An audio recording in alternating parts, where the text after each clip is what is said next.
Hello everyone.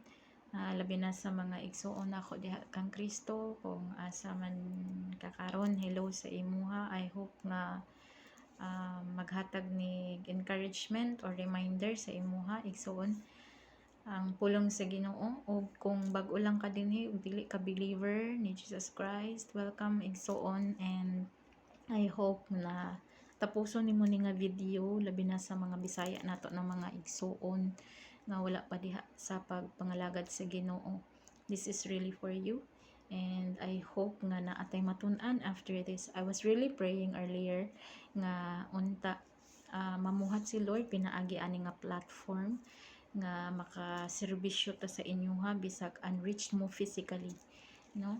So dalagon ang Dios ang verse nga akong i-share sa inyo ha, maigso na makita sa Deuteronomy chapter 6 verse 13.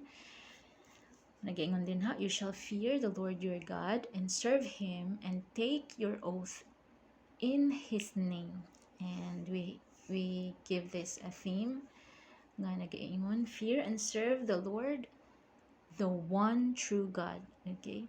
So when we say fear, it is not the kind of fear ang ginamin din ni igsoon sa kanang ma-feel sa kriminal nga ala na ay pulis mo tago ko, dili nga anak nga fear kanang na ay kahadlok or na ay kung dili nga anak nga fear. This fear is the fear of offending Him by sinning, of offending God by sinning. Mauni ang ginamin din nga fear. Kana bang mahadlok ta mubuhat og mga butang nga against sa Ginoo, nga dili uyon ang Ginoo. Okay? So mao na nga fear. Then serve. Serve is to perform duties and services. When we go to dictionary igsoon, dili noun ang serve. It is a verb. So meaning to say, once nga mo ingon ta og nangalagad ta sa Ginoo, na atay kahadlok sa Ginoo, makita og visible sa ato ang binuhatan. Okay, sa mga Kristohanon, let me remind you that in serving the Lord, ang atong binuhatan maoy makita sa kadaghanan. So kung nag-ingon ka na kuan ko kanang nangalagad ko sa Ginoo, then show us nga nangalagad ka sa Ginoo. Show to everyone nga naa kay kahadlok sa Ginoo. So simple lang na, di ba? Nga word ni Lord, pero once na ato nang himay-himayon, makapangutana ka nga bitaw no, nangalagad ba jud ko sa Ginoo? Okay, naa jud da ikoy kahadlok sa Ginoo, or hangtod ra ko huna-huna nga nangalagad ko sa Ginoo. So mao nay ato ang huna-hunaon no, kay basig basin lang di ay kutob lang di ta sa huna-huna sa pag-ingon nato nga nangalagad man ko sa Ginoo, namo koy kahadlok sa Ginoo. So ato nang i-evaluate ang atong mga kagalingon igsoon. So why do we need to fear God, to serve God? Nganong kinahanglan man? Una-una igsoon, binuhat tas Ginoo, created ta sa Ginoo. Isaiah 43:7. We are created for His own glory. So ikaw nga creator, dapat sa imuha jud ang glory, dili sa imuhang binuhat, di ba? So ing ana ang Ginoo mga igsoon, gikinahanglan nga makasabot ta nga walay laing halangdon, walay laing taas kundi ang Dios lang. So walay laing simbahon kundi ang Dios lang. Meaning to say, wala jud tay dapat himuong rason nga dili ta makasimba ug makapangalagad sa ato ang buhi nga Dios. Ikaduha nga rason, command siya.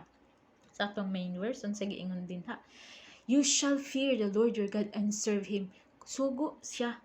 So meaning to say, kung dili nato na matuman, wala ta nagsunod sa iyahang pulong, or nisukwahi na ang ato ang words sa ato ang binuhatan kung wala ta nangalagad sa Ginoo.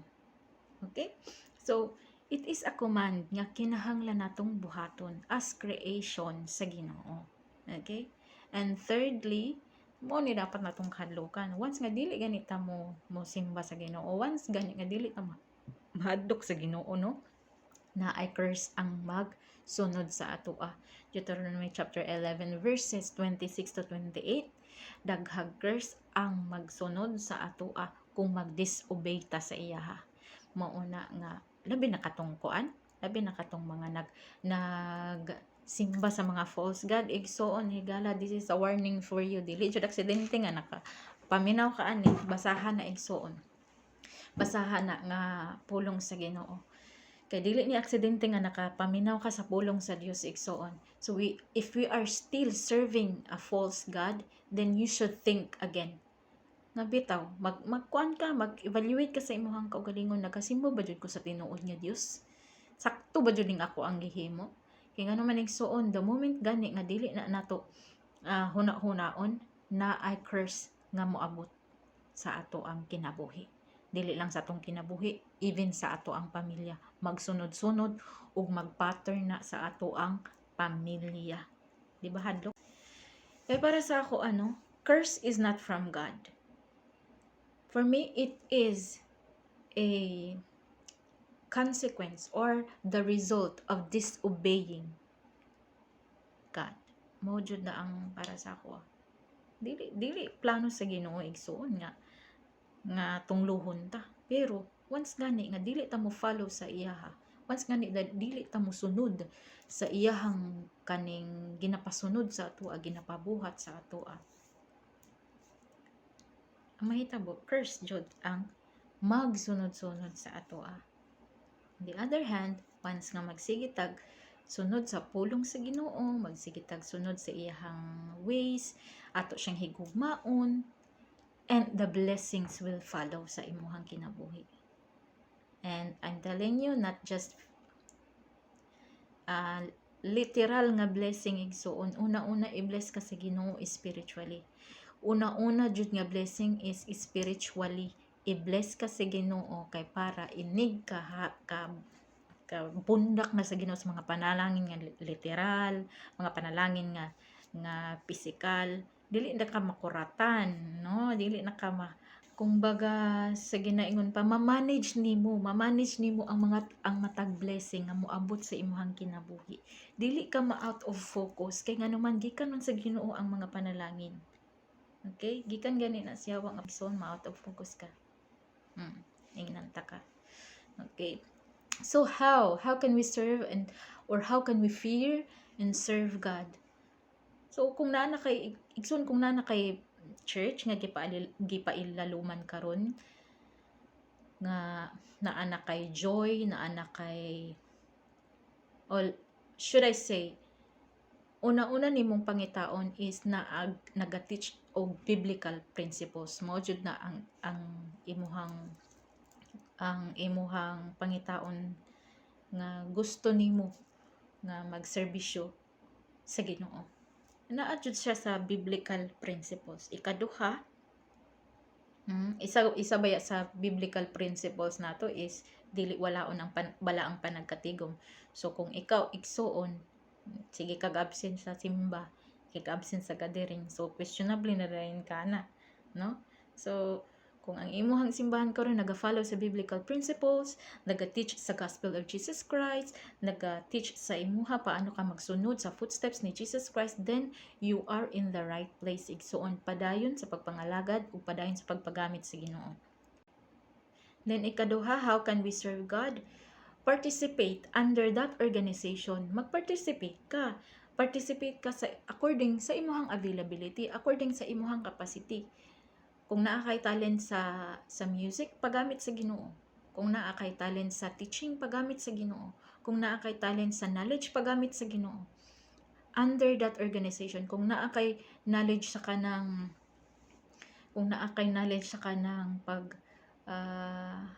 pag-preach sa gospel sa Ginoo, or kayang mag-evangelize, hala pagamit sa Ginoo. If you have also the kanang talent nga gihatagan ka sa Ginoo, pinasahi nga talent labi na sa music, sa pagkanta, hala pagamit sa Ginoo. Participate sa mga buluhaton under ana nga organization igsoon nga gipiyal sa Ginoo sa imuhang kinabuhi, or nga gihatag sa Ginoo sa imuhang kinabuhi. Okay?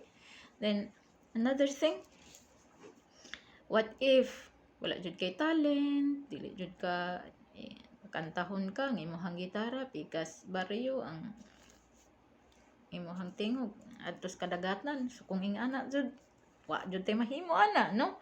So find find a gift nga naa sa sulod nimo nga pwede ka. Imposible jud kay igsoon nga walay gihatag nga gift si Lord sa imo, walay gi-install si Lord sa imo. Imposible jud kayo. Wala kay talent sa music, hala, basig na kay talent. Kung wala kay talent sa knowledge, wala kay talent sa teaching, basig na kay heart sa pagka-generous. Naka na bang every activity, syempre, kailangan man og mga snacks ana sa mga children, sa mga, basin din ha, di ay ka piniyalan sa Ginoo og talent, no? Talent when it comes sa finances, makasupport di ay kahala, gamitan na. Okay, gamitan na nga talent igsoon. Ayaw pangitaglusot nga dili ka makaserve sa Ginoo, makaserve ta sa Ginoo in many ways. Okay? So I hope nga na learn dire igsoon. The fear of the Lord is the beginning of knowledge, but fools despise wisdom and instruction. Naana siya makita sa Proverbs. Okay? Proverbs chapter, if I'm not mistaken, Proverbs 1:7. Okay? So, naapod sa Proverbs 15:33, before honor is humility. Before gani ka i-honor sa Ginoo, nakita na ni Lord ang imuhang humility igsoon. Kanindot ana nga panalangin oy, no?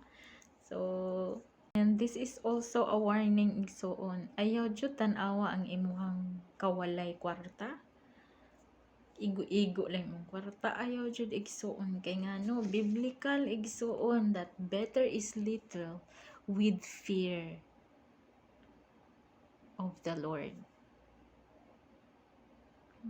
Ayaw maliita imong kaugalingon igsuon, bahala gamay kag balay, bahala wala kay sakyanan, wala kay mga kanang mga kabtangan nga hastang mahala, basta na ati kahadlok sa Ginoo, nagaserbisyo ta sa Ginoo, why problema na. Approve ka sa Ginoo igsoon. Amen. And those who understand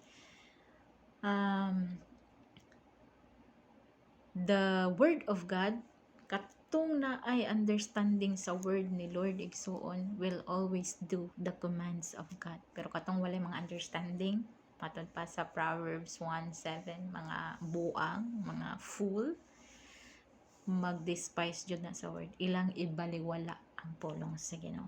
So, those who understands the command of God, matod pa sa Psalms 111 verse 10, will always do the command of God. So, I encourage everyone, I hope na naatay na learn, i-encourage to mo igsuon nga eterno nato itong pagpangalagad sa Ginoo ug ang ato ang words. Kung maingon tag I do fear God, I do serve God, then let it be visible sa imong kinabuhi, makita jud.